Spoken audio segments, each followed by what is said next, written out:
Coloca para mim na tela, por favor, Mateus, capítulo 3, verso 16 e 17. Mateus, capítulo 3, verso 16, nos diz assim: E sendo Jesus batizado, saiu logo da água, e eis que se abriram os céus, e viu o Espírito de Deus descendo como pomba e vindo sobre ele. Verso 17. E eis que uma voz dos céus dizia: Este é meu filho amado, em quem me comprazo. Feche os seus olhos. Senhor nosso Deus e Pai, em nome de Jesus, eis aqui a Tua palavra. Continua falando conosco. Usa-me como um canal de bênção nesta hora, em nome de Jesus. Você pode dizer amém? Amém. Isso. Eu tinha a intenção de repetir a mensagem do primeiro culto no segundo. Mas essa palavra veio ao meu coração para eu compartilhar com vocês, e uma mensagem bem pequenininha, mas que pode nos trazer grandes ensinamentos. São 3 coisas importantíssimas usadas por Jesus ao longo de sua caminhada. Jesus estava com 30 anos quando isso aconteceu.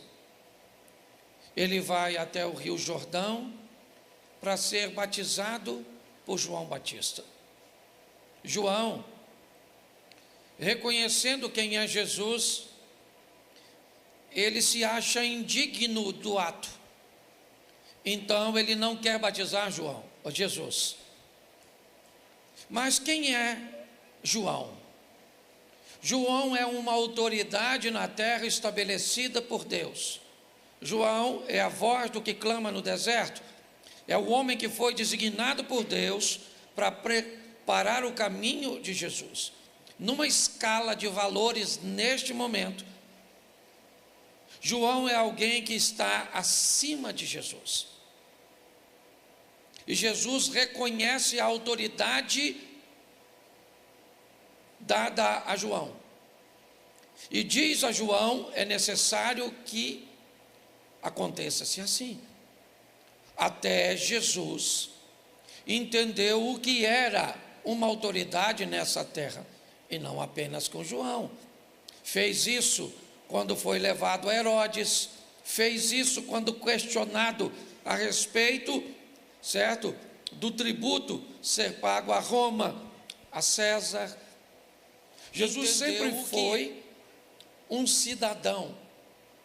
Ele sempre entendeu a importância de ser um cidadão na terra e cumprir suas obrigações, pagando impostos, certo? E vivendo de uma forma digna. Mas 3 coisas vale a pena nós olharmos com cuidado. Esse é um texto que Jesus, logo após, vai assumir sua posição ministerial. Não há basicamente nada na vida de Jesus narrada na Bíblia nesse período. Nós temos ele com 12 anos, certo? Conversando com os doutores no templo. E a próxima passagem, certo, já é a passagem dele estar sendo batizado no Rio Jordão. Então, ele recebe o símbolo do Espírito Santo na pomba, mas a frase dita por Deus a Jesus é importantíssima, porque ela vai dar a Jesus uma das coisas que pessoas passam a vida inteira nessa terra e não conseguem descobrir: quem é a frase do céu diz a Jesus: você é o meu filho. Você é meu filho. É isso que Deus diz para ele. Isso vai gerar tanta confusão para Jesus ao longo de sua vida. Aliás, é por causa dessa descrição que vão querer matá-lo. Um dos problemas que Jesus encontra ao longo da sua caminhada é dizer perante a todos que ele é filho de Deus. Mas aqui Jesus recebe sua identidade. E muitas pessoas acreditam que você só vai descobrir sua identidade o dia que você descobrir sua missão, porque missão e identidade estão totalmente entrelaçados. Jesus recebe essa informação e talvez você, por que é que ele vai receber essa informação? Pelo que se segue agora. Assim que Jesus vai ser tentado no deserto, as frases usadas pelo inimigo são exatamente as frases que vão questionar sua identidade. Enquanto Deus afirma no verso 17: você é meu filho amado, este é meu filho amado, em quem eu tenho prazer. Assim que Jesus vai ao deserto, o que é usado para ele é: se você é o filho de Deus, diga para essas pedras tornarem-se em pães. Como? Se você é. Qual é a intenção do maligno em questionar algo que Deus afirmou? A botar em xeque a identidade, tentar convencer Jesus, será que é isso? De que ele não é quem Deus disse que ele era. Você já notou que essa continua sendo uma estratégia do maligno? De tentar convencer você de que você não é quem Deus disse que você é. A Bíblia diz que você é uma bênção. A Bíblia diz que você é vencedor. A Bíblia diz que nele você pode todas as coisas. Mas muitas vezes nós somos pressionados pelo maligno por situações que convencem ou que tentam te convencer de que você não é bom, você é bobo, de que você não é uma pessoa de bem, você é um traidor, você é um homicida, você não é um trabalhador, você é um vagabundo, você não é uma pessoa que tem esperança, você é um desesperado. Você já notou que as situações tentam nos convencer de que nós não somos quem Deus diz que nós somos? Roubar de nós nossa identidade, porque se roubam de nós nossa identidade, automaticamente roubam a nossa missão, nos impedem de realizar aquilo que Deus tem para nós. Eu não sei o que tem acontecido com você hoje, ou o que pode acontecer com você amanhã, mas não deixe ninguém te convencer de que você não é quem Deus diz que você é. Você é uma bênção, você é vencedor, você é próspero, você é inteligente. Você pode até não ter achado a inteligência na sua cabeça, mas está aí. Você é bonito. Amém? Porque você tem que gostar de você, você é filho de Deus. Onde você chega, você tem o aval do céu. Pai, pensa. Tem gente que só é filho de Deus na igreja.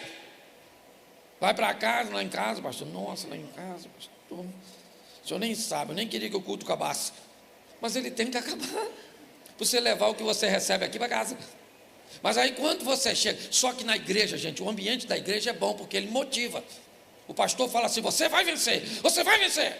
Fala bem alto assim, eu vou vencer, fala. Olha como é que fica bonito. Mas aí você vai embora já já. Você vai para casa. Eu vou vencer, gente. Eu vou vencer, eu vou vencer. O pastor falou, eu vou vencer. Não está tão alto como estava na igreja. Mas eu vou vencer, eu vou vencer, eu vou vencer. Aí você dorme, amanhã de manhã você acorda. Tem culto? Então você tem que continuar com o que recebeu aqui hoje. Aí você vai, de manhã cedo. Eu vou vencer, hein, gente. Aí eu tenho que vencer, que eu não posso perder não, porque... Eu vou vencer, né, gente? Será que eu vou vencer mesmo? Ih, rapaz, ontem estava tão forte. Terça-feira tem culto? Então o que você recebe aqui tem que durar para terça. Aí terça-feira você já está falando, você só mudou a pontuação. Eu vou vencer. O que era uma afirmação virou uma interrogação. Porque o mal trabalha para que você não se reconheça. Tem essa história não, meu irmão. Pode vir o que vier, nós não estamos sozinhos. O Senhor é conosco, a vara e o cajado do Senhor é o que nos sustenta. Fala assim, eu sou filho de Deus, fala. É isso aí. Fala isso no seu trabalho amanhã. Fala. Eu sou filho de Deus. Fala mais. Que você não tem nada que te faça parecer com ele. Porque normalmente o filho parece com o pai, né? Identidade. Entendeu? Você tem que ser a sua. Por quê? Porque onde quer que você esteja, certo? E você, preste atenção, eu já falei diversas vezes. Você sabe a diferença de um termômetro para um termostato? Sabe? Não precisa dizer se sabe ou também não sabe, não, que eu também não sabia até tempo atrás. E como eu descobri, dá uma noção que quando eu falo que sei, parece que você não sabe de nada. Já vi uns caras que vêm aqui e às vezes eles só sabem daquilo. E aí chega aqui e diz, você sabe disso? Não sabe? Então agora vou te dizer que eu sou quase um oráculo para responder tudo. Bom, termômetro é aquele negócio que você bota aqui assim, ó. Sabe? Aquilo é um termômetro, ele serve para medir a temperatura. Onde você coloca o termômetro, ele diz a que temperatura o ambiente está. O que é um termostato? O termostato é mais ou menos como a resistência do chuveiro, certo? Ela é mais ou menos isso, a grosso modo. O que ela faz? Ela determina a temperatura do ambiente. Entendeu? Então quem é você? Você só mede o ambiente ou você diz a que temperatura o ambiente fica depois que tu chegou? Estava tudo feio, chegou você, chegou a beleza. Certo? Estava tudo oprimido, chegou você, chegou a luz. Você não precisa falar, cheguei, estou iluminando, não é isso não, certo? Mas quando você chega, vou te dar um exemplo. Ali na Mantiqueira tinha um boteco na esquina que nós tomávamos café de manhã. Então todo mundo nascia aqui, os caras, né? Conheço todo mundo. Cheguei de manhã, que eu morava lá pertinho, tinha ido até a pé. Quando eu cheguei, eu passei perto dos caras que eles tinham uns 3 ou 4 amigos tomando café. E eu vi que eles estavam falando de mulher, sabe? Peguei fulano, saí com fulano, tal, eu escutei, que nós convertimos, mas nós não fica surdo, certo? Aí eu passei, assim, falei, quer ver que eu vou acabar com essa palhaçada, essa conversa? Eu conheci até a mulher que eles estavam pegando, pensa, não é mulher feia, é assim, o cara achou que ele era mulherengo, mas eu achei que ele fosse o Ben 10, bate, sai um monstro, mas deixa quieto. Aí eu falei, eu vou acabar com essa conversa agora, quer ver? Que eu não sou termômetro, eu sou termostato. Fui lá no balcão e falei, pô, irmão, assim, me dá um pãozinho na chapa e um pingado. E ele me deu, peguei aquilo, olhando, botei na mão e fui no meio da roda onde ele estava falando, que peguei, não peguei, certo? E falei, e aí, gente? Estão falando de quê? Aí um falou assim, deixa para lá, pastor, como é que está a igreja? A pauta já mudou, porque quando você chega o ambiente muda, você não chega sozinho, o Senhor é contigo, você é filho de Deus. Então você vai para a sua casa, não tem opressão, não tem demônio, não tem nada. Você chegou quem? Não, chegou quem? O Filho de Deus.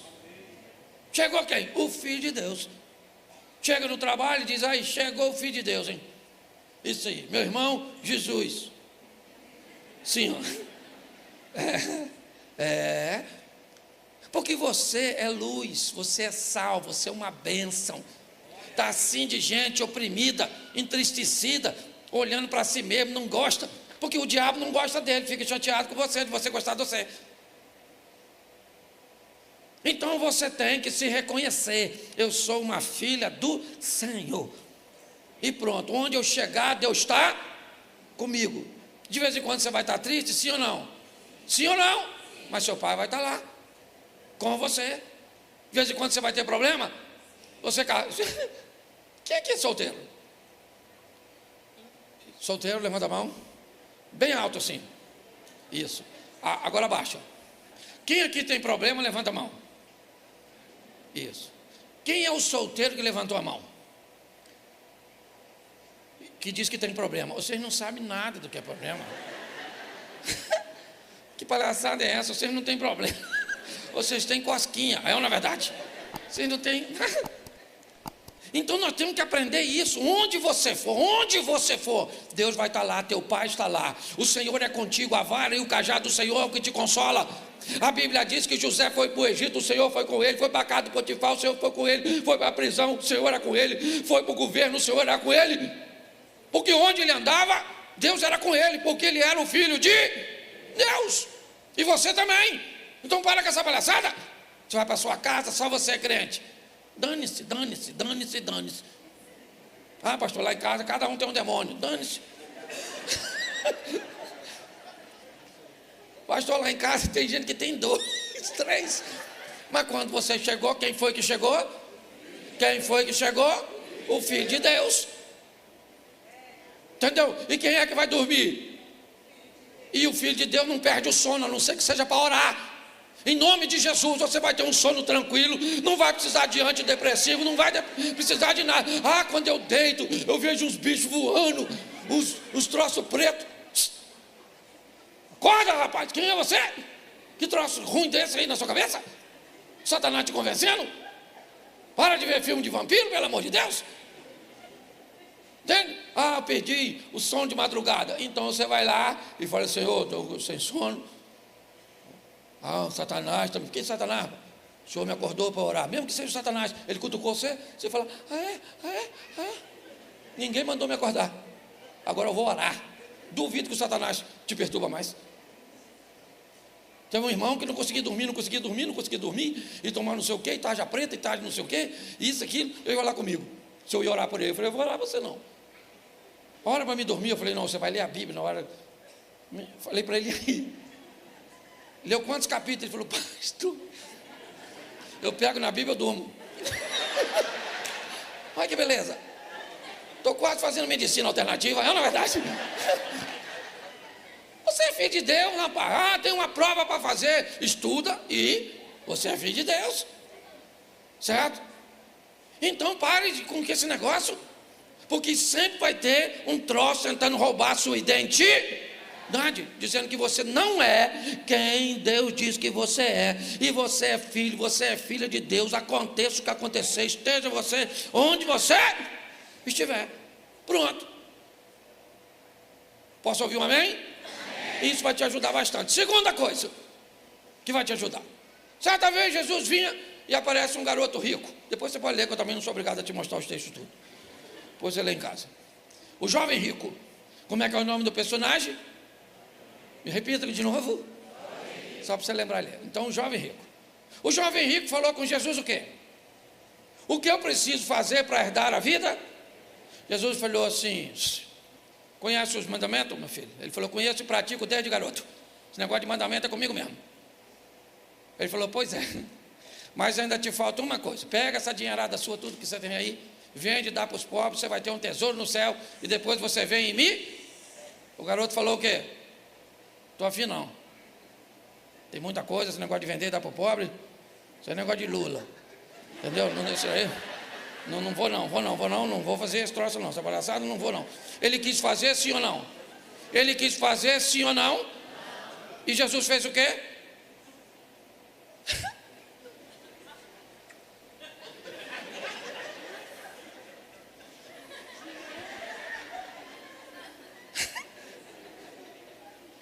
Pastor, o que você quer dizer com isso? Quer viver bem? Aprenda a respeitar a decisão dos outros. Para de ficar sofrendo porque a decisão é do outro. O outro resolveu, certo? Que quer tomar essa decisão, que não quer Jesus, que quer ir para o inferno, que quer isso. Você tem que continuar orando. Pastor, o que o senhor faz quando você prega o evangelho para um parente seu, para um amigo seu, que ele não se converte, que ele rejeita, que ele... Aí eu fico triste porque eu choro. Porque isso, para com isso. Quando você for orar por essa pessoa, fala: Senhor, falar uma coisa para o senhor, eu estou pregando o evangelho para aquela besta lá, não quer aceitar, falou que não quer ir, não sabe ele. Então eu vou falar uma coisa para o senhor: quando ele morrer, deixa ele morrer devagar, que aí eu vou dar o cartãozinho do senhor para ele, o endereço, e quando ele estiver morrendo, eu sei que ele vai falar: Jesus, é isso aí, me recebe aí. Porque tem gente que você só vai se aborrecer se você não respeitar. E pior, tem gente que até quer Jesus, mas finge que não quer só porque é carente, para você ficar insistindo. Aí você fica aborrecido. Quem é que quer ir para o inferno? Levanta a mão. Ninguém quer ir não, rapaz. Eu sou ateu, não acredito em Deus, e Deus também não acredita em você. Então é 0-0.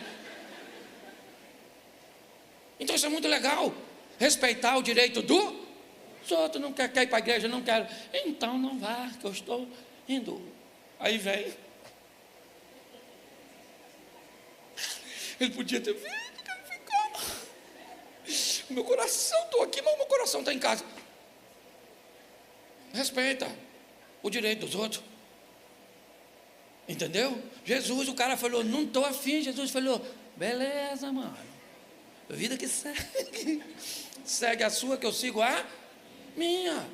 Para de sofrer porque os outros. Quando não perca a esperança de orar. Não é isso que eu estou falando, não entregue ninguém para Satanás, não. Você não é feiticeiro. E outra coisa, você é crente, não fica pedindo para os outros morrer, não. Está fazendo você sofrer, por que é que Deus não leva? Deus pode escutar isso diferente e levar você e deixa o outro. Porque está lá na Bíblia: não os peço que os tire do mundo, mas que os livre do... Então a gente não pede os outros para morrer, pede os outros para se converter. Aí o que você está fazendo? Orando por sua sogra. Aliás, no sepultamento de sua sogra, vou te ensinar uma oração boa. Sepultamento de sogra. Ore assim: Senhor, receba a tua filha com a mesma alegria que eu estou enviando. Não é verdade? Foi só para distrair um pouquinho, tá certo? Mas olha aqui para mim. Olha só. Aprenda a respeitar a decisão de seus filhos, a respeitar a decisão de seus pais. Você está entendendo? Aprenda. A vida vai ficar mais fácil quando você aprender a respeitar a decisão dos outros. Jesus não negociou com ele, ele disse: não gostei da mensagem. Jesus falou: eu não vou baixar a régua para você entrar no meu reino. Tem um protocolo, se você quiser entrar, bem. Mas naquela ocasião, Jesus respeitou. Então diga para quem está do seu lado: respeita a decisão dos outros. É isso aí. É isso aí. As mulheres falaram com um dó. Certo? Terceira coisa, e eu termino aqui. Olha que coisa legal. O primeiro foi o que mesmo? Descubra a sua. O segundo? Respeite a decisão. Terceiro, monte uma agenda leve. Cuidado com a agenda pesada demais. E a agenda pesada demais não é de muita coisa para fazer. Não é somente quantidade. É ter o cuidado para as pessoas não colocarem você na agenda delas. Jesus acaba de voltar para Tábita, ao lado de Cafarnaum. Ele desce e vai caminhar até Cafarnaum. Não era muito longe. E assim que ele está chegando, um homem pede para que Jesus vá à casa dele, pois a sua filhinha está morrendo. O nome deste homem, Jairo. Jairo tem pressa. Algumas traduções que a menina estava moribunda, já estava, né? Seus sinais vitais já estavam indo embora, ela está morrendo. Então é normal que este indivíduo tenha pressa. E ele pede a Jesus que vá à casa dele. Jesus aceita o convite e diz a Jairo: vamos embora. Jesus entra aparentemente na agenda de Jairo, que tem pressa. No caminho, uma mulher do fluxo sanguíneo toca em Jesus. Jesus então interrompe a sua caminhada para ajudar uma mulher que também precisa de cura. Quando ele faz isso, ele sai da agenda de Jairo e entra na agenda dele, de Jesus. Jairo tem pressa e diz, né, ao longo da caminhada, que ele tem urgência. É tão urgente que quando Jesus para curar a mulher, a filha do Jairo morre. Então parece que Jesus não vai resolver o problema. É Marta e Maria dizendo: o Senhor chegou atrasado, se o Senhor tivesse aqui, meu irmão não teria morrido. Mas Jesus não andava na agenda dos outros. Querem matá-lo, ele diz: eu vou sair daqui, não é hora de eu morrer, não está na minha agenda isso. Jesus tinha uma agenda dele, que era leve. Cuidado com a sua capacitação. Às vezes você é tão bom naquilo que faz, que corre o risco de se tornar refém de seus compromissos. Não ter ocupação para quase nada. Essa é a verdade. Eu posso dizer isso porque cometi esse erro. E para mim consertar, não dava para consertar da noite para o dia. Eu tive que estar me reajustando, né? Antes eu viajava quase o tempo inteiro. Hoje, que eu viajei quinta, voltei sexta, e agora só viajo quinta. Basicamente uma semana. Eu estou me reposicionando, porque eu andava na agenda dos outros. Quando você consegue saber quem você é, você entende sua missão. Respeitar a decisão dos outros te traz leveza, certo? E montar uma agenda tranquila, que seja sua, dentro das suas possibilidades, você vai descobrir o quão agradável é viver. Cristo nos ensinou essa lição e teve uma vida extremamente suave. A Bíblia diz que ninguém amou como ele amou, e basicamente viveu 3 anos intensos, de 30 a 33.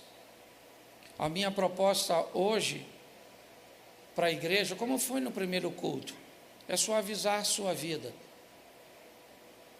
é fazer com que a sua fé seja bem solidificada.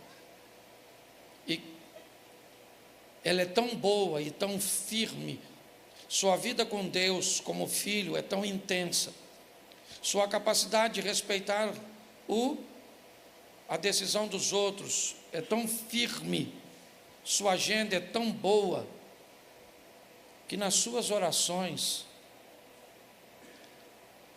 poucas vezes aparece a palavra milagres. E todas as vezes que a palavra milagre acontece na sua oração, ela poucas vezes tem a ver com você.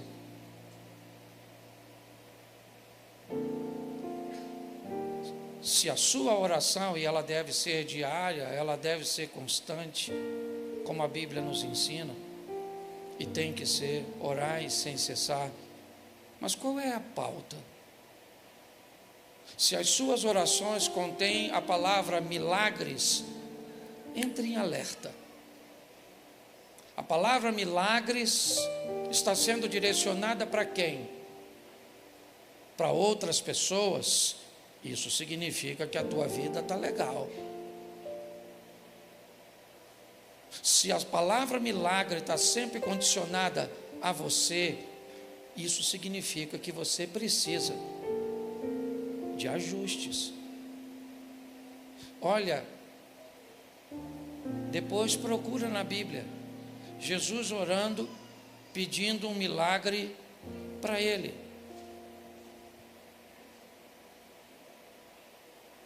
Basicamente, a única oração de Jesus que tem a ver com ele foi: Deus meu, por que me desamparaste? Se as suas orações contêm muito a palavra milagres, até pode ser. Se esses milagres têm muito a ver com você, significa, ou pode significar, que a sua gestão não é das melhores.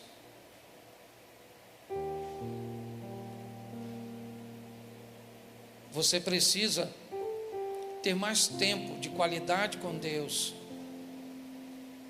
para que a pauta do assunto não seja você. E se for você, é uma busca por mais intimidade, por mais proximidade, certo? Por mais conhecimento de Deus, mas não por milagres. O que é um milagre? O milagre é algo bom que vem corrigir algo ruim. Você já parou para pensar nisso? Hoje, grande parte dos cultos que atraem muitas pessoas são cultos de milagres. Eu não estou condenando isso, não. Ele tem que ter. Mas o que eu estou te dizendo é que quem gere bem sua vida vai continuar orando, vai continuar clamando, certo? E a pauta de sua oração, quando for para os outros, pode ser o milagre do caderno de oração, das pessoas que estão enfrentando um câncer e precisa de uma intervenção divina, que estão desempregadas, que estão enfrentando problemas com seus filhos, que estão com dívidas, que estão com tantas coisas e elas precisam de um milagre. E eu não estou condenando esse tipo de oração, não. Eu só estou dizendo que esse modelo de vida não é o melhor. A vida de um cristão boa, de verdade, é uma vida onde ele ora muito por ele e para o seu relacionamento com Deus, para aquilo que Deus quer fazer através da vida dele, e muito para os outros, envolvendo necessidades e milagres. Hoje tem gente que não tem nem tempo de orar por essas questões de intimidade com Deus, porque o tempo inteiro ele é preenchido, certo? Para necessidades de milagres que vão acontecer na sua vida. Não é o modelo que eu te aconselho. Eu não considero esse modelo um modelo bom, porque você tem o seu tempo com Deus, e o seu tempo com Deus não tem nada a ver com o relacionamento entre você e Ele. Tem a ver apenas com uma necessidade que você tem, porque não para no emprego, porque não se qualificou, porque gasta mais do que ganha, porque não educou seus filhos, porque não amou nem respeitou seu cônjuge, certo? Então hoje dobrou o joelho: eu preciso de um milagre, eu preciso de um milagre, eu preciso de um milagre, eu preciso de um milagre. Eu te aconselho a viver uma vida onde a vida com Deus seja o maior espaço da sua oração. E é lógico, nós sempre vamos precisar de um milagre na nossa vida.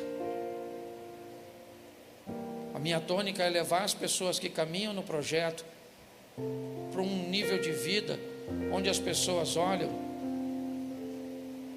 e diz assim, eu vou dar um exemplo a vocês. Minha mulher, às vezes é dia dos pais, ou é meu aniversário, e aí eu falo para ela assim, vai me dar o que de presente? E ela me diz assim, te dá o que, Cláudio? Você tem tudo. Eu falo que tenho tudo, menina, criatividade nessa cabeça sua. Vambora, me surpreenda.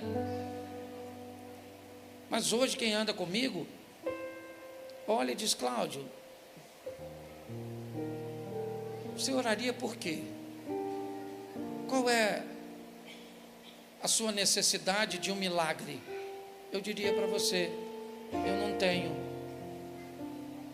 Eu posso ter amanhã, posso enfrentar uma enfermidade, eu vou estar aqui, igreja. Eu preciso de um milagre. Eu posso vir aqui amanhã e dizer, olha gente, eu estou precisando de um milagre na minha casa. Mas eu confesso a você que eu preciso de muitos milagres para outras pessoas.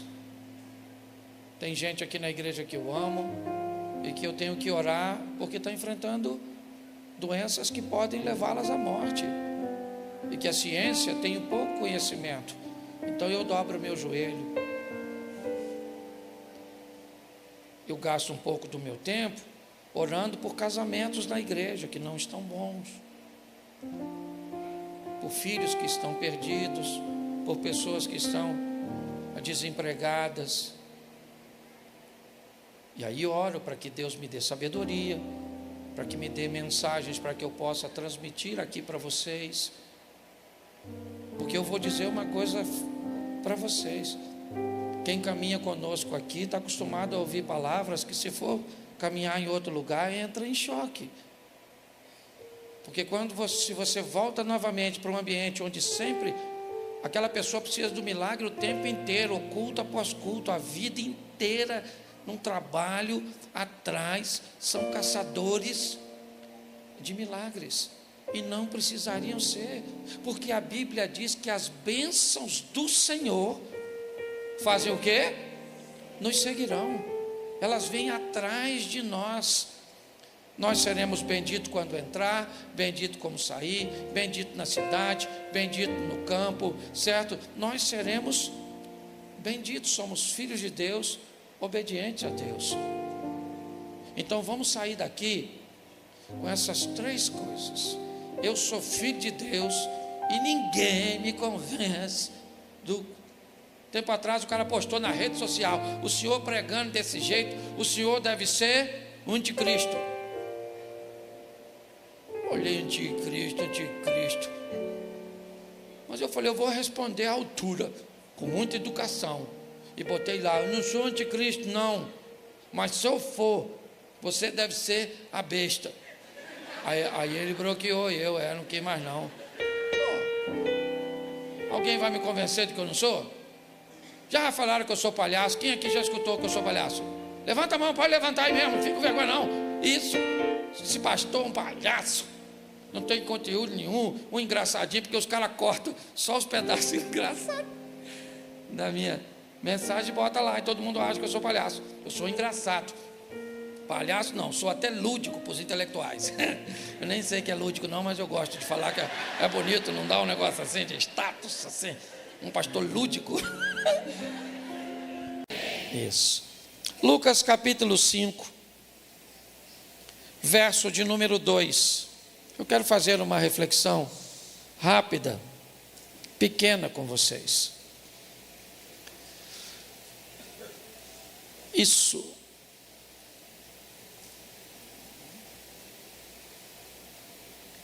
E viu estar 2 barcos junto à praia do lago.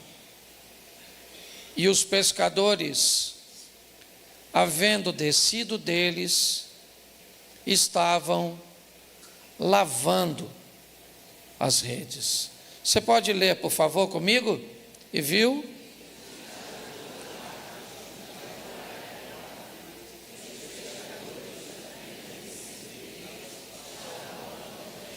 Feche os seus olhos. Senhor nosso Deus e Pai, em nome de Jesus, continua falando conosco e usa-me como um canal de bênção.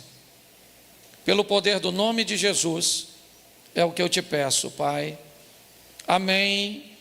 Glória a Deus. Amém? Amém. Bom, Deus tem buscado nos mudar de fase. Deus tem buscado nos ensinar coisas para a próxima etapa da nossa vida.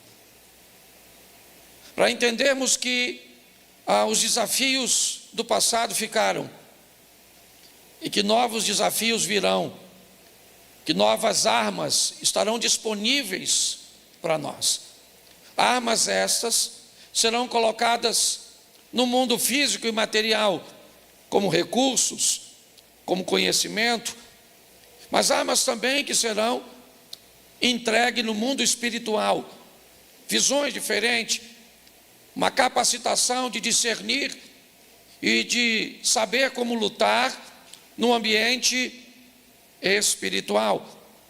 Deus tem buscado fazer isso conosco, tem nos dado lições que outrora não aconteciam, nos oferecido oportunidades, ok? Que, sem dúvida nenhuma, se não tivéssemos a experiência que temos hoje, nós aceitaríamos. A minha proposta hoje não é causar em você nenhuma falsa impressão de que você deve continuar lutando por aquilo que Deus não tem para você. Mas o meu propósito é mostrar com esse texto que as coisas pareciam ter terminado e elas não haviam terminado ainda. Hoje é muito desafiador pregar uma mensagem sem antes explicar isso aos ouvintes, porque muitas pessoas saem de casa com um modelo mental preparado para receber qualquer coisa que vier na sua direção de forma positiva. Então quer dizer que Deus está falando comigo, eu não devo desistir disso? E talvez você só entendeu assim, não pelo que ouviu, mas por uma programação que já está na sua mente. Então qualquer coisa que você ouça, certo? Pode simplesmente alimentar aquilo que você já está guardado ou guardando no seu coração.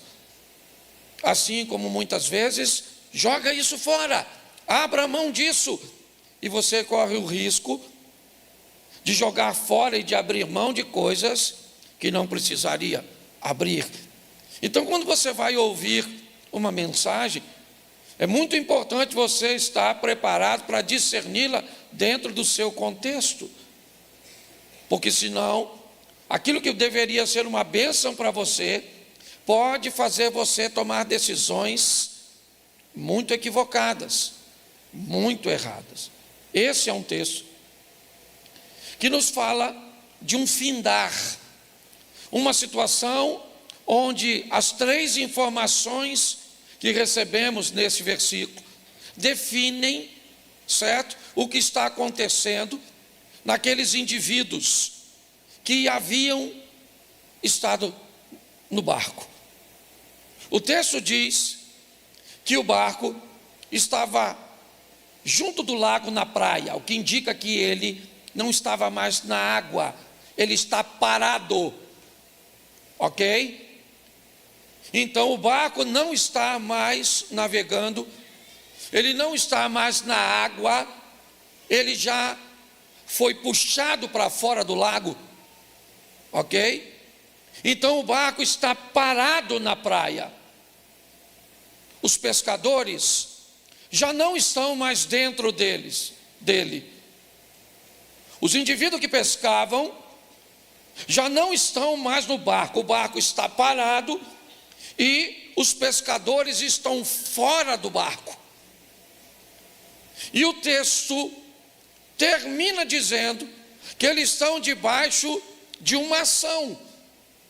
Eles estão lavando as suas redes, o que indica que na cabeça deles não haverá mais pescaria naquele dia. As três informações definem que o dia terminou, que a missão terminou e que ela não foi um sucesso. Ela não foi suficiente para impedi-los de tentar de novo na próxima madrugada. Mas na cabeça daqueles pescadores,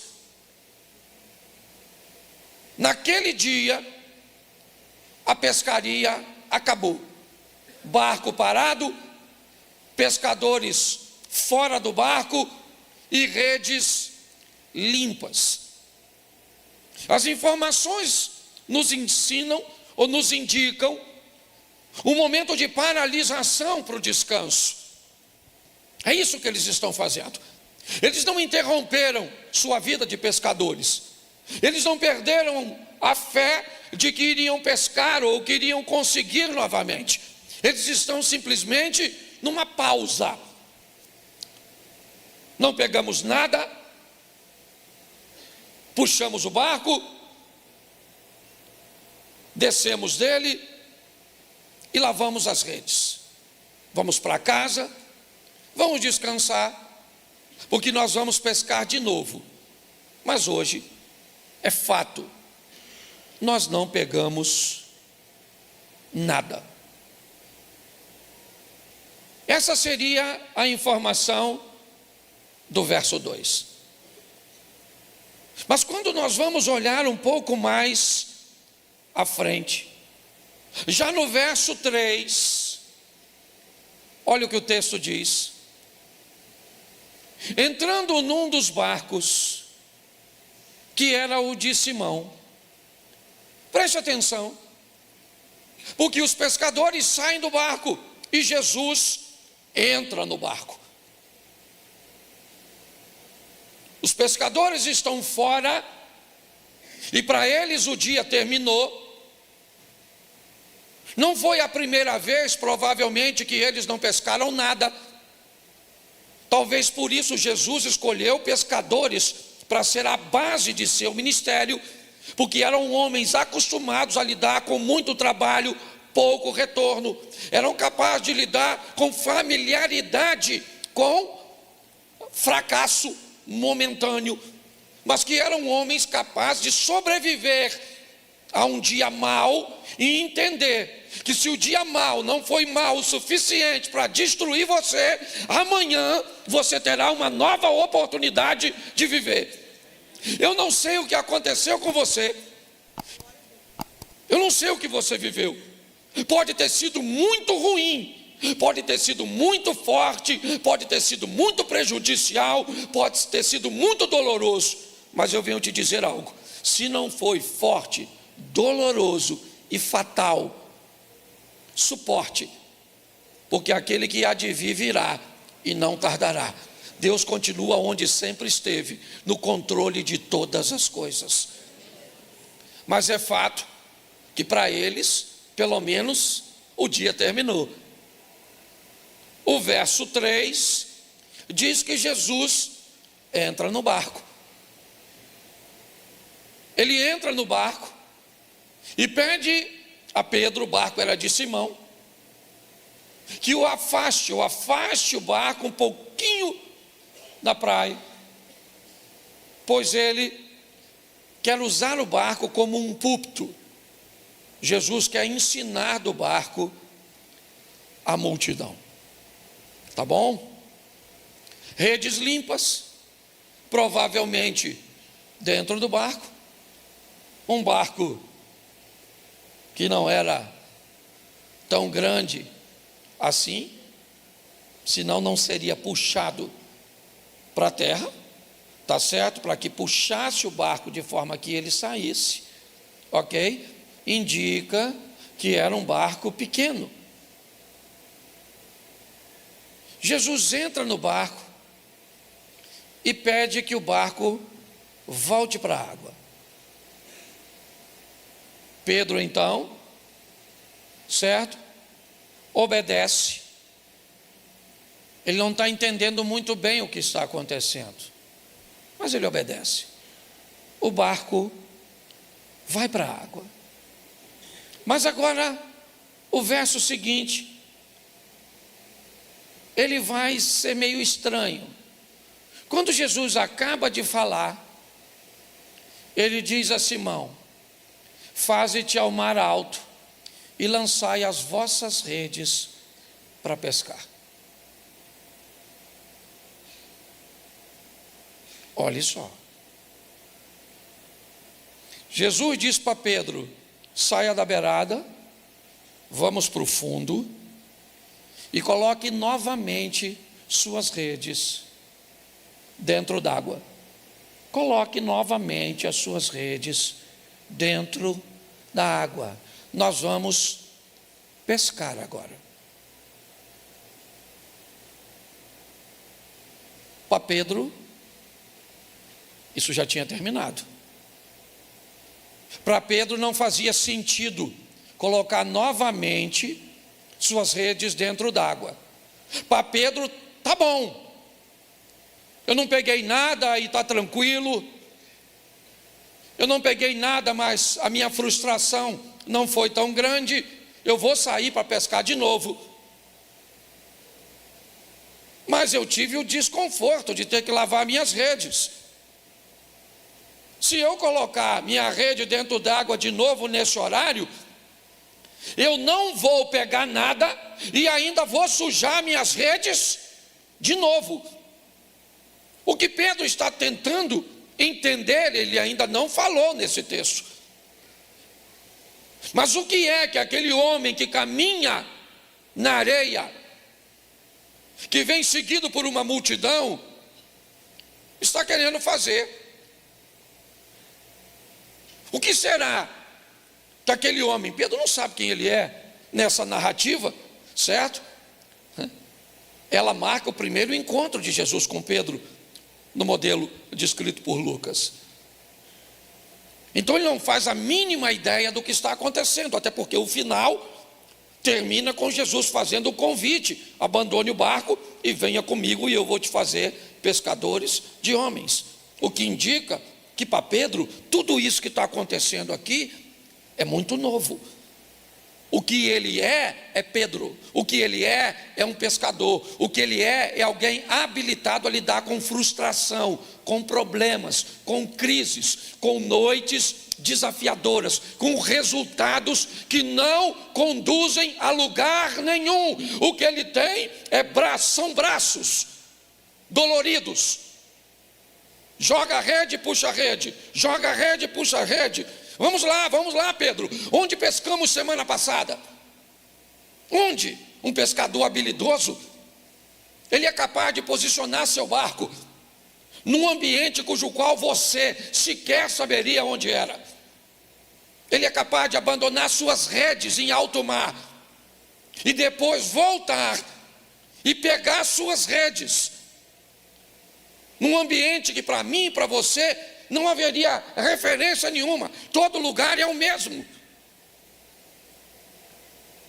Pedro sabia que se não havia pegado nada na madrugada, não era aquele horário que ele iria pegar. Mas o que Jesus está dizendo para mim e para você nessa passagem, talvez não para Pedro naquele momento, você tentou tudo, com toda a sua habilidade, com toda a expertise, com todo o seu conhecimento, com toda a sua força, com todo o seu ânimo, e isso foi muito legal, mas tinha uma diferença: eu não estava no seu barco. Você fez tudo isso e eu não estava lá, mas agora eu entrei no barco. Então, se eu entrei no barco, o seu dia não vai terminar desse jeito. Se eu entrei no seu barco, a sua história não vai terminar assim, porque a partir de agora eu estou com você nesse ambiente. Olha só. Jesus disse a Pedro: vamos lá, pega o barco, leva para o alto mar e lança a sua rede para pescar. Então ele vai desabafar, obviamente, e vai dizer o que ele está pensando. No verso 5, respondeu-lhe Simão: mestre, eu trabalhei a noite toda, deixa eu explicar ao senhor como é que funciona. Talvez o senhor não saiba. No dia anterior, nós preparamos a estrutura para a pesca. Verificamos as redes, se ela está furada ou não. Verificamos as velas, porque o nosso barco não tem motor, é um veleiro e um reminho. Verificamos a água, ok, para ver se vamos ter água suficiente para passar a noite, porque nós vamos pescar de madrugada. Nós não somos amadores. Aqui ninguém pesca por hobby, aqui é profissão. Aqui voltar para casa de barco vazio é não conduzir nada para nossa casa. Então isso aqui não é uma brincadeira, isso aqui é muito sério. Não dá para nós passarmos uma peixaria, certo? E comprarmos alguma coisa. Não é essa a programação. Então nós preparamos tudo antes. Levamos a comida que vamos comer no barco. Levamos as iscas, os pedaços de peixes que vamos usar como o engodo. Então nós preparamos tudo isso. Isso demanda trabalho, isso tamanho de conhecimento, dedicação. Fizemos tudo isso e fomos para a noite. E aí nós lançamos a rede e não pegamos nada. Tentamos.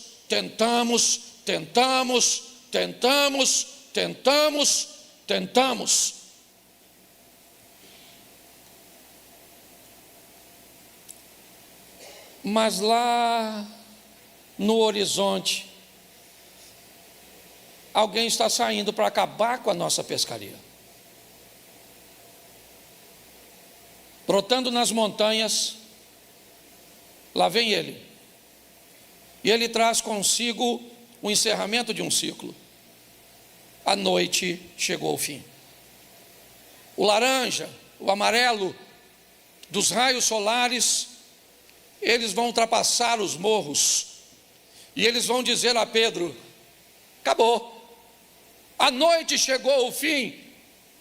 Os peixes cujos quais você aguardava pegar, eles não estão mais disponíveis, pois eles só saem no ambiente noturno. Acabou, já era. O sol, que é a esperança e a expectativa para muitos, para Pedro era o encerrar de um ciclo. E está tudo bem, ele está acostumado com isso, não tem problema nenhum. Vamos descer do barco, puxá-lo para a terra, lavar as redes e vamos dormir. Mas agora entra um cara na minha vida, entra um poder na minha história. Você está entendendo? Entra uma esperança na minha vida que vai dizer que é possível acontecer coisas que eu sei que não é. É isso que está acontecendo. Eu sei que essa palavra não é para todos, ou talvez até seja, mas para que alguns persistam e outros caiam na real, que estão num ambiente cujo qual precisam parar e reavaliar e rever e fazer um entendimento do ambiente. Porque a mesma palavra pode servir para pastor, é isso, eu vim no culto hoje para dizer, não é para desistir, eu vou continuar lutando. Para alguns sim, para outros, pastor, essa palavra veio boa. Realmente, eu não deveria desistir não, eu já deveria ter desistido, porque não é isso que Deus tem para mim. E eu quero ouvir de uma forma imparcial, não colocando a minha mente de acordo com aquilo que eu quero, mas abrir a minha mente para descobrir o que Deus tem para mim, porque o que Ele tem é o melhor. Isso é maturidade, é pronto para ouvir o sim e o não, sabe? Deus, é o que Jó disse, certo? Receberia eu o bem de Deus e não o mal? É o que ele está dizendo. Eu sou forte o suficiente para entender que Deus está no controle. Então tem muitas coisas aqui que Deus vai dizer hoje para você e vai abrir o seu coração para entender. Chega, acabou, não cabe mais na sua vida. não cabe mais nos seus negócios, acabou. E muita gente hoje vai receber força de Deus para não desistir, para prosseguir, para continuar e para vencer. Você só precisa pedir a Deus o discernimento, entender o que está acontecendo. Pedro está dizendo: aí eu entrei e trabalhei a noite inteira. Joga a rede, puxa a rede, joga a rede, puxa a rede. Vem peixe? Não, o que vem são algas, o que vem são sujeiras. Isso, a rede está ficando pesada. Se você pesca um pouquinho, você sabe do que eu estou falando. Está ficando difícil, ela começa a embolar. Está certo?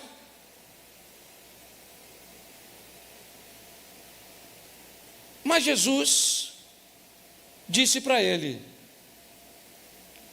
faz ao mar alto e lançai as vossas redes. Ele diz: eu trabalhei à noite e eu nada, porém, contudo, todavia, eu sou capaz de jogar a minha rede onde o Senhor mandar. Preste atenção, porque aqui tem mais obediência do que fé. Pedro não acha que ali tem peixe. Aliás, não era para ter, Cláudio. Não era para ter, Érica, não era para ter peixe ali. E aí Pedro, que se for lavar suas redes, quer lavar suas redes por uma boa causa, porque eu estou cansado de ver gente cansada, decepcionada, frustrada, com resultados medíocres. Homens e mulheres de Deus, que me parece que não são capazes nem de discernir a hora de ir e a hora de parar, a hora de fazer e a hora de se abster de fazer. E a Bíblia é bem clara: há tempo de plantar, há tempo de colher, há tempo de sorrir, há tempo de chorar, há tempo de abraçar e há tempo de se afastar do abraço.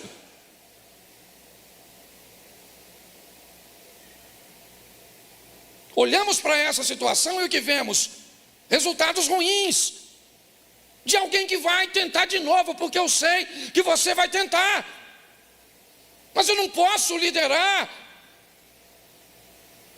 sem um entendimento das pessoas com resultados tão pequenos, com uma incapacidade de discernir as coisas. Pedro disse: eu jogo, mas eu só jogo debaixo da tua palavra. Onde é para eu jogar? Eu jogo a minha rede. Tá bom, eu vou jogar, mas o Senhor é que diz onde eu jogo. Verso 6. Fazendo assim, assim como? Jesus disse para ele onde jogar, e ele jogou. Pronto. Não há manifestação da fé de Pedro, sabe? É como a serpente do Moisés, lá naquele madeiro. Ninguém precisava de fé para ser curado, bastava olhar para a serpente. Foi mordido pela serpente, o efeito do veneno está aqui. Olhe para a serpente de cobre. Quem olhar para a serpente de cobre fica curado. Quem olhar e tiver fé, quem orar e fazer uma oração, quem orar e dar uma oferta, não, bastava olhar, era obediência, certo? O dia de Pedro ainda não tinha terminado, não precisava terminar daquele jeito, era a última pescaria do cara. Pensa, parei de pescar porque não peguei nada, boa desculpa. A última vez que eu pesquei foi uma pescaria frustrada, decepcionante. Não, Jesus não vai deixar o passado de Pedro terminar desse jeito. Vai ser a melhor pescaria da sua vida, vai ser uma pescaria cuja qual você vai testemunhar. Certo, eu peguei peixe na hora que ninguém pega, peguei uma quantidade improvável. Fazendo assim, colheram uma grande quantidade de peixes, rompiam-se a rede. Pedro está puxando. Alguém já pescou de rede no mar? Já? Isso. Assim que você bota a mão e começa a puxar, ok? O peso começa a ser diferente. E se você tem sensibilidade na mão, você é capaz de sentir, tanto na rede como no anzol, certo? Que já tem um peixe visitando a sua isca, certo, irmão? Ok? Ou preso na rede. O texto diz que há uma grande quantidade de peixe. Note que até o primeiro momento é apenas o barco de Pedro. Entrou no barco que era de Simão e disse: faz, certo? Afasta um pouquinho porque eu vou pescar do seu barco. Vou pregar do seu barco. Terminou de pregar, Pedro, agora vamos ao mar alto. Lança suas redes, só jogo onde o Senhor mandar, porque para mim a pescaria de hoje já havia terminado. E Jesus disse: não terminou nada. Se eu não disse que não é o fim, é porque não é o fim. A última palavra é a minha. Eu não sei por quem você luta. E vou falar uma coisa para você. Provavelmente, se você luta por cônjuge, se você luta por filho, eu vou te dar uma coisa. A probabilidade de uma palavra dessa mandar você desistir é praticamente zero. Mesmo que seu marido seja um traste.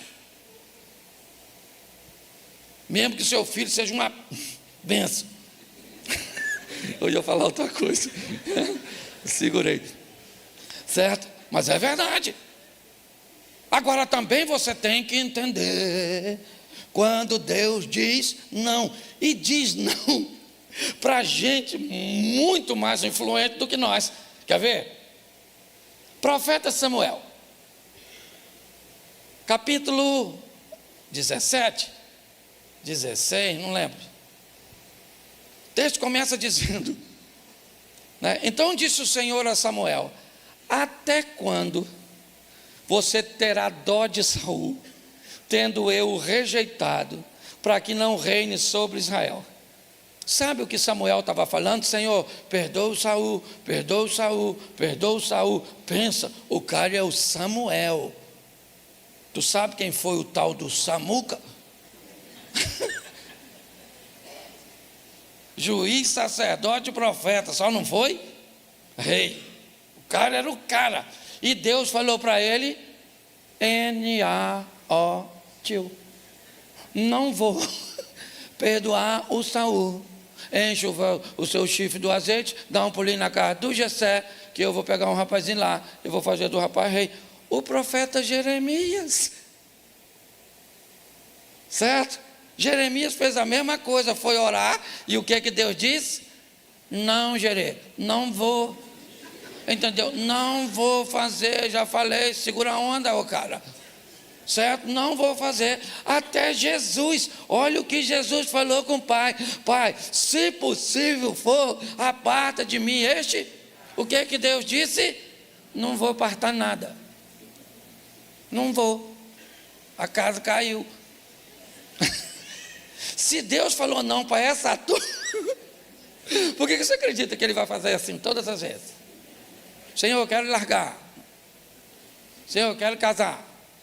Senhor, eu quero mudar. Não pode falar assim não, senão os crentes se aborrecem. Fica o sentido. Você está rindo? Nós temos que preparar essa turma para ouvir o sim e o não de Deus. Não é não, e acabou. Você gostaria que fosse sim? Não seria melhor se fosse sim? Não seria mais agradável? Mas é não. Esse não matou você? Então vamos embora, meu filho, levanta essa cabeça. Vida que segue. Ah, mas se é assim, eu não quero continuar. Então morre. É uma opção. Vá. Entendeu? Você acredita que amanhã sua vida vai ser ruim? Não, pastor, porque eu não sei viver sem essa pessoa. Vai tomar remédio. Poxa, que história é essa? ter maturidade. O barco agora está cheio de, sim ou não? Isso. Eu imagino, eu não sei com quem Pedro estava, eu sei que o barco era do Pedro com André, porque o outro barco era do Tiago com João, e eles trabalhavam tudo para o cara lá da cooperativa, o pai o Zé Bedeu, o Zé Mané, é ele, o Zé, você está entendendo? O Zé. Olha só, eu não sei quem está, eu sei que está ruim de segurar. Aí o verso de número 7, coloca aí, o pessoal lê a Bíblia. E fizeram sinal aos companheiros que estavam no outro barco, porque tinha tanto peixe. E olha só, certo? O outro barco, para que eles fossem ajudar, encheram ambos os barcos de tal maneira que quase ia afundar. Vamos imaginar que está os 4 no barco de cá, o Pedro e o irmão, o Andrezinho. No outro barco, o Tiago e os filhos do trovão, a turma brava, certo? Estão lá. Pensa, vamos embora que a gente vai terminar, termina no 11. E vendo isso, vendo o quê? Vendo o quê? O que ele viu? E vendo isso, me ajuda aí, o que ele viu? O barco, numa hora improvável. Quando Pedro olhou,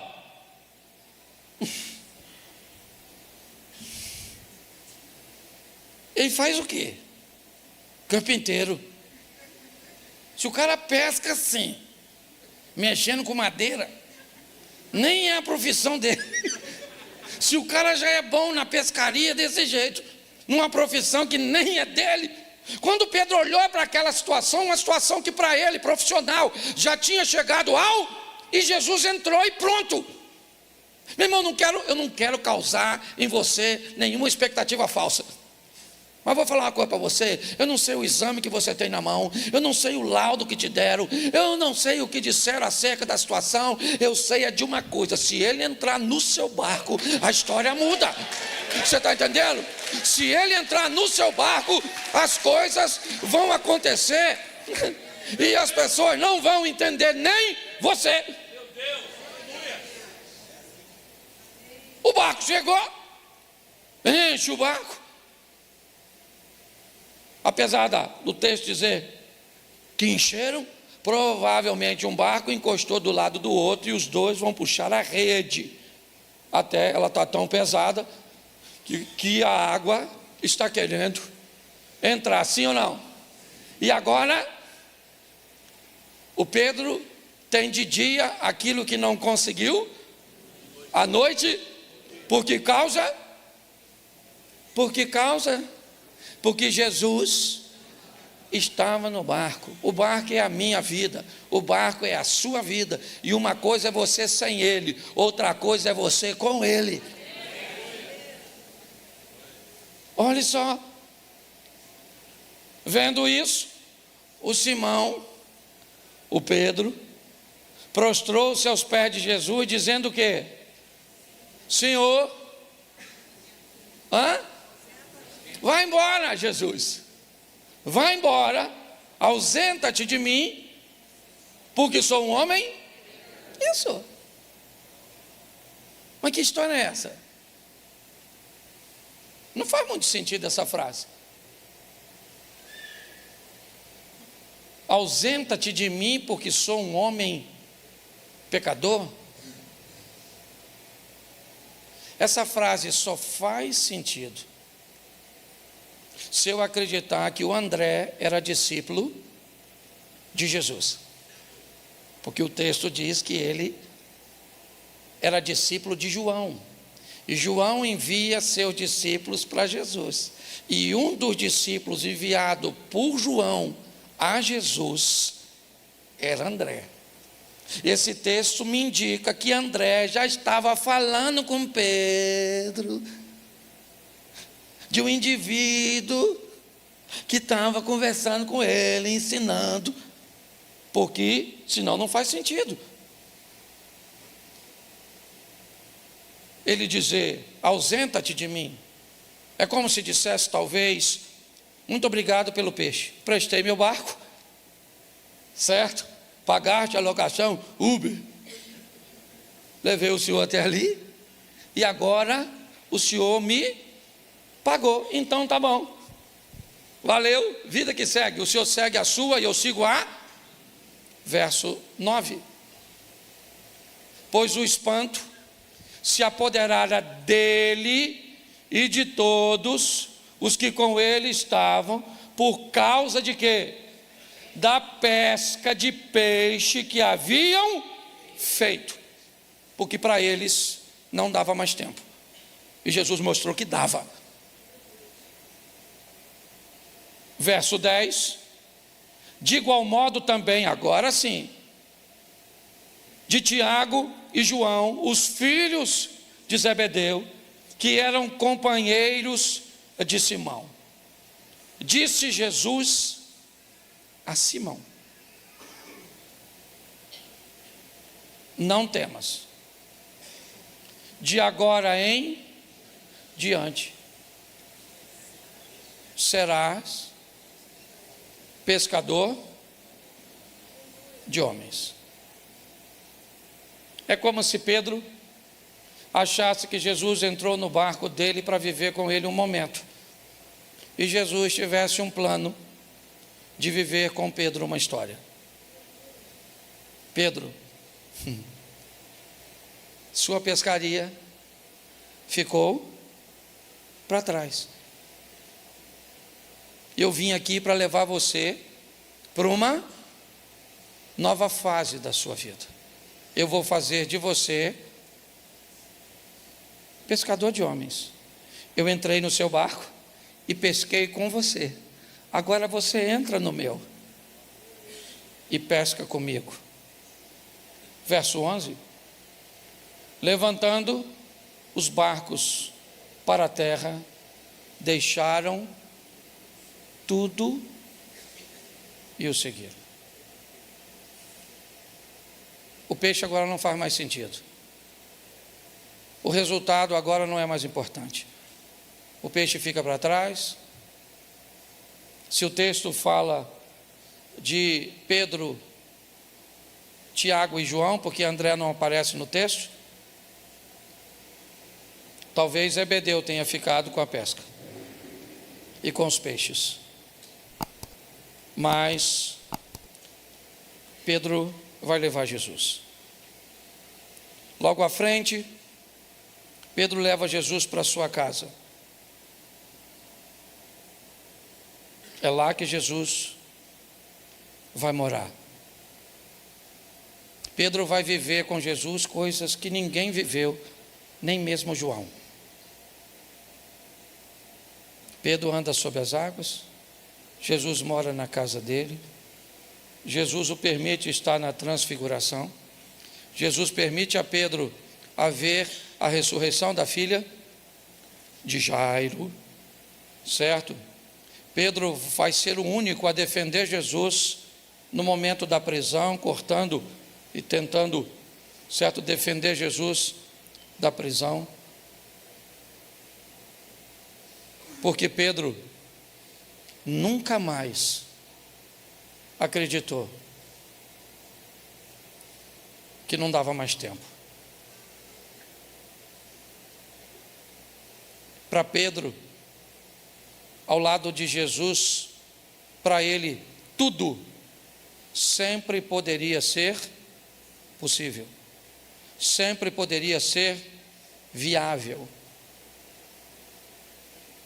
Pedro, você paga imposto com seu mestre? Pagamos. Mestre, o pessoal está perguntando se nós pagamos imposto. Então Pedro pega um anzol, vai ali e pega um peixe, abre a boca do peixe, tira uma moeda, não precisa nem vender o peixe, pode devolver se quiser, e vai lá e paga o meu imposto e o seu. para ele, tudo era possível. Por isso ele disse: eu quero andar sobre as águas. Por isso ele disse: Senhor, dá para a gente fazer uma cabaninha aqui, para nós ficarmos também nesse ambiente? Nós adoramos e servimos a um Deus que, se quiser fazer, faz. É só isso. Ah, pastor, será que ele vai fazer na minha vida? Eu não sei. Tem alguns profetas que são capazes de saber o que Deus vai fazer na vida do outro. Eu não tenho esse ministério. Eu estou entendendo o que Deus está querendo fazer na minha. Eu estou entendendo para onde Deus está querendo me levar. Eu estou buscando entender o que Ele está dizendo e como Ele está conduzindo. É isso. E como o ministério de saber sobre a vida dos outros é para uma minoria, provavelmente você é igual a mim. Você é alguém que não tem esse ministério profético de ver o que está para acontecer na vida dos outros. E talvez você até tenha dificuldade para discernir o que está para acontecer na sua. Essa é a grande verdade da maioria de nós. Mas eu aprendo aqui com a obediência desse cara. Por mais que André tenha dito a ele, era apenas a informação de seu irmão. Aliás, mediante a um ambiente onde Jesus nem tinha feito tantos milagres assim. Mas se você descobrir a direção, não recue, avance. Pode estar lá um leão, um urso, um rei, um gigante, pode estar o que for, prossiga, porque o Senhor é contigo, e se Deus é por nós, quem será contra nós? Mas se Deus disser para você, não vá, não vai, independente do que você tenha como armamento à sua frente, porque numa brincadeira dessa, Josafá quase perdeu sua vida. Aprenda a discernir o que Deus está dizendo durante os cultos. Aprenda a discernir o que é uma palavra de motivação, um ambiente onde as pessoas querem apenas jogar você para cima, até para te ajudar, porque talvez você esteja para baixo, mas com falsas promessas, com perspectivas errôneas. E aí começa a fazer com que você nutra expectativas de promessas que Deus te fez, onde na verdade Ele nunca fez.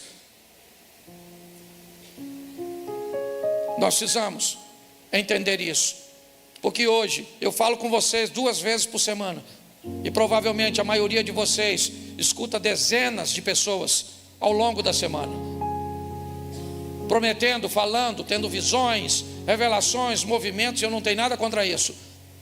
O problema é que tudo isso suja suas malhas, tudo isso apodrece suas emoções. Por que você acha que Pedro estava lavando suas redes? Porque todo pescador sábio terminou a pescaria, lava as redes, porque a rede molhada, cheia de algas, de papéis, de sujeira, guarde ela assim, e é só uma questão de tempo até ela estar apodrecida e cheia de buracos, e aí você não pega mais nada.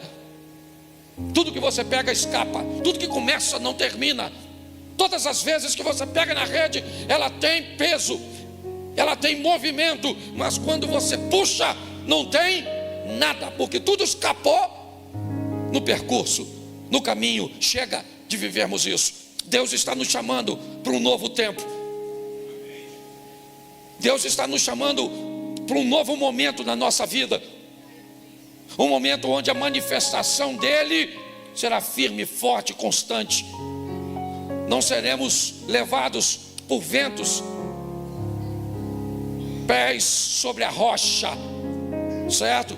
Pode vir o vento, pode vir os rios, mas eu sei que o meu Redentor vive e Ele vai se levantar a nosso favor.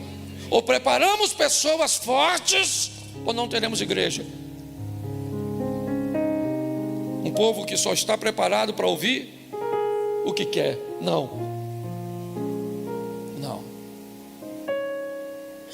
Aprenda a lidar com a noite difícil. E se Ele deseja entrar no seu barco, e pode ter certeza que Ele deseja, diga assim: Senhor, entra no meu barco. Vamos pescar, vamos pescar. Não é hora, eu sei que não é hora, mas eu vou obedecer ao Senhor. Eu vou fazer. Eu não sei o que você tem vivido. Eu sei que provavelmente você quer viver coisas extraordinárias.